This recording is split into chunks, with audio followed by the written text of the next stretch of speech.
রাইফেলের গুলি মিস হইতে পারে, আমার নবীজির জবান মিস হইতে পারে না। আগামীকাল সকালে সূর্য উঠবে কিনা তাতে সন্দেহ থাকতে পারে। আমার নবীজির জবান যে সত্য তার মধ্যে বিন্দু বিসর্গ পরিমাণ সন্দেহের অবকাশ নাই।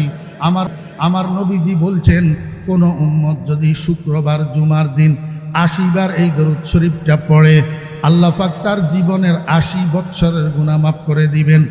আমার বন্ধুরা মনে কষ্ট নেবেন না, আমার মতো কিছু মোল্লা মৌলবীরা শুধু টাকার খাতিরে আপনাকে সারা জীবন মুস্তফা জানে রহমত পে শিখাইলো আর ইয়া নবী সালাম আলাইকা শিখাইলো, দোনোগা মেড ইন আউট অফ মদিনা দরুদ। অথচ যেই দরুদ শরীফ পড়লে ৮০ বছরের গুনাহ মাফ হয়, সেই দরুদ শরীফটা জীবন গেল মুখস্থ করতে পারলেন না। করবেন, মুখস্থ করবেন? বলেন আমার মুখে মুখে আল্লাহুম্মা সাল্লি আলা মুহাম্মাদিন নবিয়্যিল উম্মিয়্যি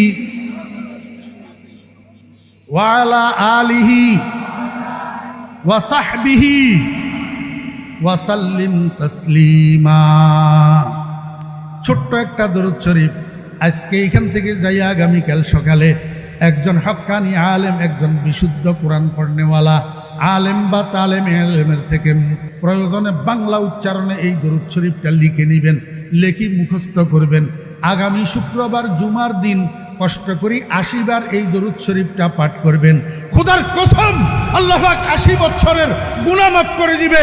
সাদাকাল্লাহু ওয়া সাদাকা রাসূলুহু।